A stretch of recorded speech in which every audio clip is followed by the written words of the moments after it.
In stats, we started sampling distributions of sample means. I found this example in the textbook about incomes. It took 61,000 households and it averaged all their incomes to 69,750. So that spot is right there.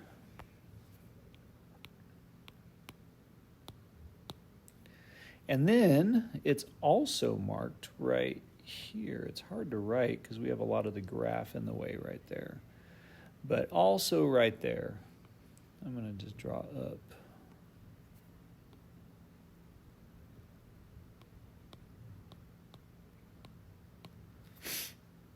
The graph on the left is our population.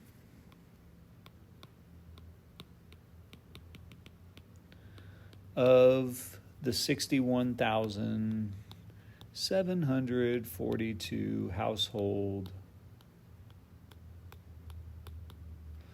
incomes.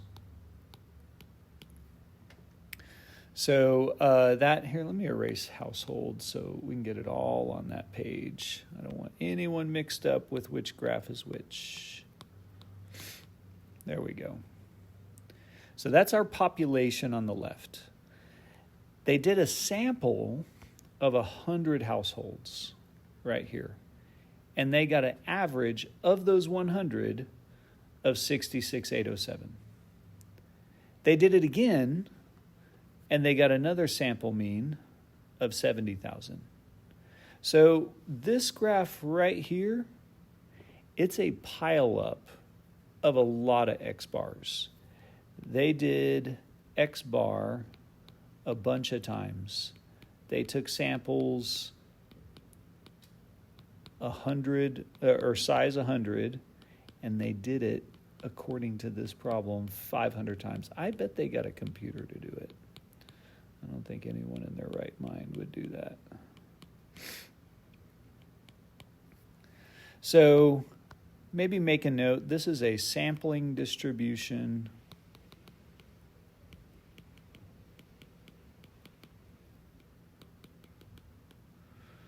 of X bar sample means for n equals 100 500 times.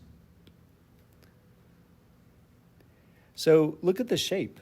This one is right skewed. This one is bell-shaped, normal. Kind of interesting that they're drawing household incomes from the right skewed population, taking samples repeatedly over and over and over again, and they're getting a bell-shaped distribution. Isn't it because every one of those X bars is falling pretty close to 69,750? And they're just piling up all around it. It normalizes the right skew. That's what this whole section is about. You can take a right skewed distribution and normalize it. Force it to be bell-shaped. It's pretty cool. Moving on, we have properties of sampling distribution of X bar. These two properties are on the formula chart, so you don't have to memorize them. But this bottom one here, not on formula chart. So that's the 10% rule. If you want to add to it, cannot take a sample larger than 10% of population. So that's a binomial rule, and it holds true in terms of independence with means as well, so you can't exceed that.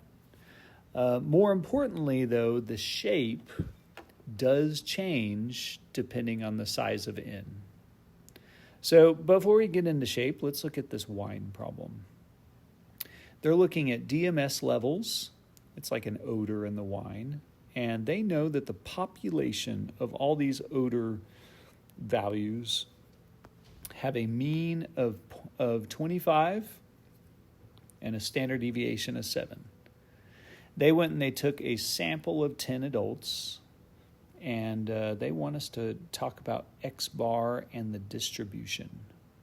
So if you flip back to the previous page, you see that the mean of the sampling distribution of X bar is the mean.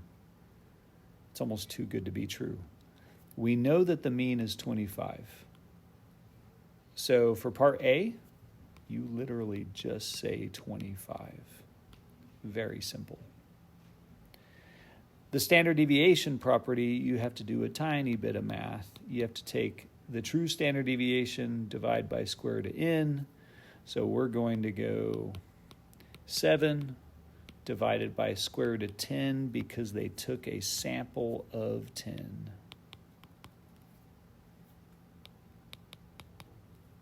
So when you do that, you end up with 2.2136.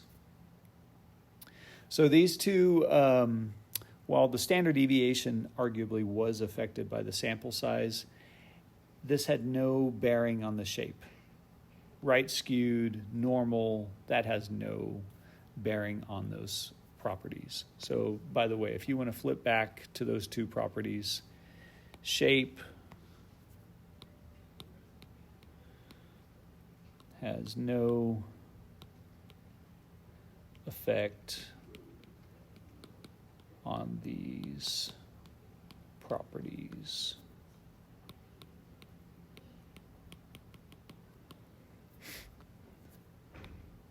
In other words, n does not matter.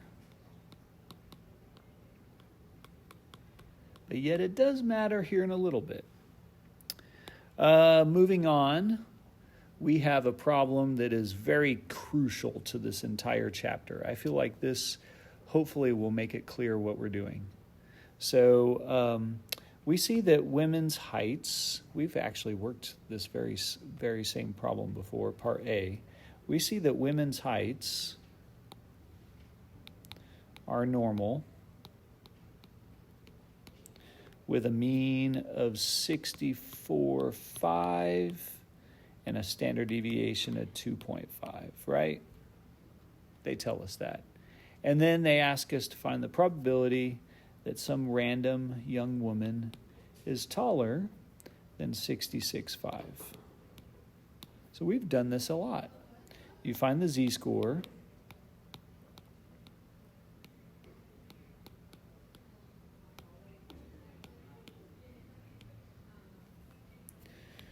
And in this one, you get 0.8. Pull up normal CDF on your calculator and get the answer. You get 2119. But look at the wording on part B. Things change in the wording. They're no longer selecting just one random woman. They're taking a sample of 10 women. And they're asking the question, what is the probability that we get a sample mean greater than 66.5? It looks so similar, but yet it is very different. So we need to find the sampling distribution properties. The mean stays the same because it equals the mean, right? But standard deviation goes down. We take 2.5, divide by square root of 10, and we end up getting 0.7906. It's a little smaller. We know that it's normal.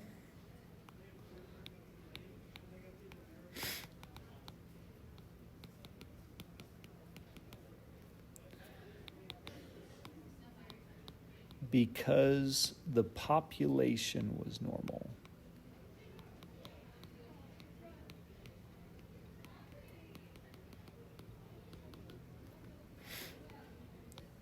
That concept is really important. A sampling distribution will look very similar. Should I write this down?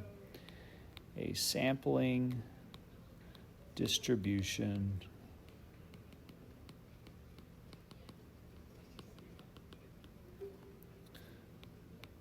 shape will be similar to the population shape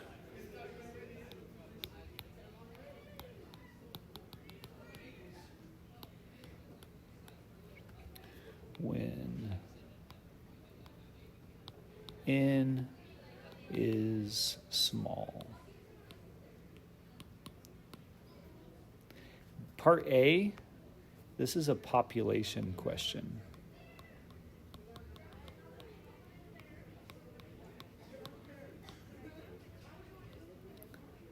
Part B, this is a sampling distribution problem.